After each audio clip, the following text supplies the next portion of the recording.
بسم اللہ الرحمن الرحیم۔ السلام علیکم ورحمۃ اللہ تعالی وبرکاتہ۔ بنی اسرائیل میں ایک مالدار شخص تھا۔ اس کے چاچا زاد بھائی نے اس کو قتل کر کے شہر سے باہر پھینک دیا اور خود صبح کو اس کے خون کا مدعی بن کر واویلا کرنے لگا۔ لوگوں نے حضرت موسیٰ علیہ السلام سے عرض کیا کہ اللہ تعالیٰ اصل بات کو ظاہر فرما دے۔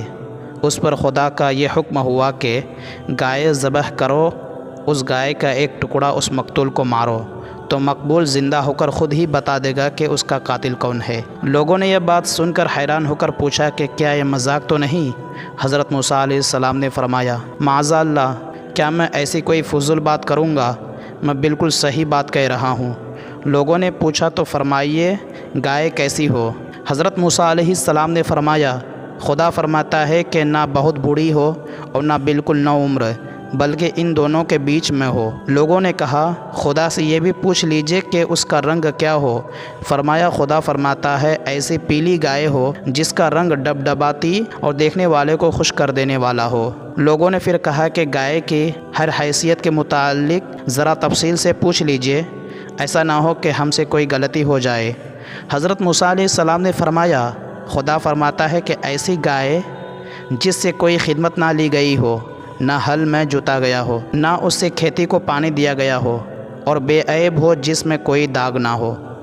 اب وہ لوگ اس قسم کی گائے تلاش کرنے لگے، مگر ایسی گائے کا ملنا بڑا مشکل تھا۔ ہاں، ایک گائے کے متعلق انہیں پتہ چلا کہ وہ گائے ان صفات سے موصوف ہے۔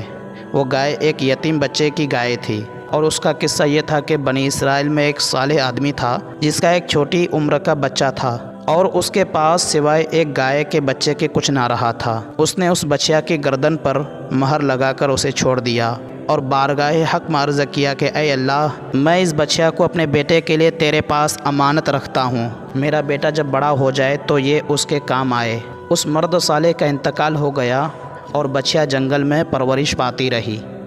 یہ لڑکا جب بڑا ہوا تو باپ کی طرح صالح اور نیک نکلا، اپنی ماں کا بڑا فرما بردار تھا۔ ایک روز اس کی ماں نے کہا، بیٹا، تیرے باپ نے فلاں جنگل میں تیرے لیے ایک بچیا چھوڑی ہے، اب وہ جوان ہو گئی ہوگی، اس کو جنگل سے لے آ اور اللہ سے دعا کر کہ وہ تجھے تیری امانت عطا فرما دے۔ چنانچہ وہ لڑکا جنگل پہنچا اور اپنی گائے کو دیکھ کر ماں کی بتائی ہوئی نشانیاں اس پر پا کر اسے پہچان لیا اور خدا کی قسم دے کر اسے بلایا تو وہ گائے فوراً حاضر ہو گئی۔ وہ لڑکا اسے لے کر ماں کے پاس پہنچا۔ ماں نے حکم دیا کہ جاؤ، اسے بازار میں لے جا کر 3 دینار پر بیچ آؤ، اور شرط یہ کہ جب سودا ہو جائے تو ایک بار مجھ سے پوچھ لیا جائے۔ اس زمانہ میں گائے کی قیمت 3 دینار تک ہی ہوتی تھی۔ وہ لڑکا گائے لے کر بازار پہنچا تو ایک فرشتہ ایک خریدار کی شکل میں آیا اور اس گائے کی قیمت 6 دینار لگا دی، مگر اس شرط سے کہ لڑکا اپنی ماں سے اجازت لینے نہ جائے، یہیں کھڑے کرے خود ہی بیچ ڈالے۔ لڑکے نے منظور نہ کیا اور کہا کہ ماں سے اجازت لیے بغیر میں ہرگز کوئی سودا نہ کروں گا۔ پھر آ کر ماں کو سارا قصہ سنایا۔ ماں نے 6 دینار پر گائے بیچ دینے کی اجازت دے دی، مگر دوبارہ بیع ہو جانے کے بعد پھر اپنی مرضی دریافت کر لینے کی پابند لگا دی۔ وہ لڑکا پھر بازار میں آیا اور وہی فرشتہ خریدار بن کر آیا اور 12 دینار قیمت لگا دی، مگر اس شرط پر کہ لڑکا ماں سے اجازت لینے نہ جائے۔ لڑکے نے یہ بات پھر نامنظوری کر دی اور ماں سے آ کر سارا حال کہہ دیا۔ ماں سمجھ گئی کہ یہ خریدار کوئی فرشتہ ہے جو آزمائش کے لیے آتا ہے۔ لڑکے سے کہا کہ اب جو وہ خریدار آئے تو اس سے کہنا کہ آپ ہمیں یہ گائے بیچنے کی اجازت دیتے ہیں یا نہیں۔ لڑکے نے یہی بات خریدار سے کہہ دی تو فرشتے نے کہا کہ ابھی گائے کو روکے رکھو، جب بنی اسرائیل خریدنے کے لیے آئیں تو اس کی قیمت یہ مقرر کرنا کہ اس کی کھال کو سونے سے بھر دیا جائے۔ لڑکا گائے کو لے کر گھر واپس آیا۔ یہ گائے ہی ایک ایسی گائے تھی جس میں خدا کی بتائی ہوئی ساری صفات پائی جاتی تھی اور جس کی بنی اسرائیل کو تلاش تھی۔ چنانچہ بنی اسرائیل کو اس گائے کا پتہ چلا تو وہ مکان پر پہنچے تو گائے کی یہی قیمت مقرر ہوئی کہ اس کی کھال کو سونے سے بھر دیا جائے، اور حضرت موسیٰ علیہ السلام کی ضمانت پر وہ گائے بنی اسرائیل کے سپرد کر دی گئی، اور بنی اسرائیل نے اسے ذبح کر کے اس کے گوشت کا ایک ٹکڑا اس مقتول کی لاش پر مارا تو وہ زندہ ہو کر کہنے لگا کہ مجھے میرے چاچا زاد بھائی نے قتل کیا ہے۔ چنانچہ قاتل کو بھی اقرار کرنا پڑا اور وہ پکڑا گیا۔ اللہ اکبر۔